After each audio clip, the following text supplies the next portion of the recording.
এর পাশ দিয়ে দুইজন হাঁটবে, ঠিক আছে? একজনের পাশ দিয়ে একজনের পাশ দিয়ে, ঠিক আছে? হাঁটবে আর এইভাবে ব্যাগের ভেবে হাঁট দিবে, বুঝছেন?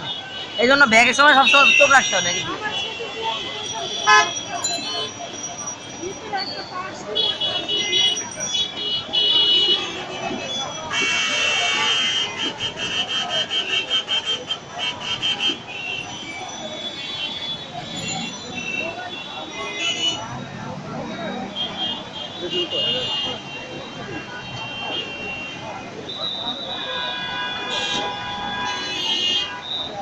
চল চল।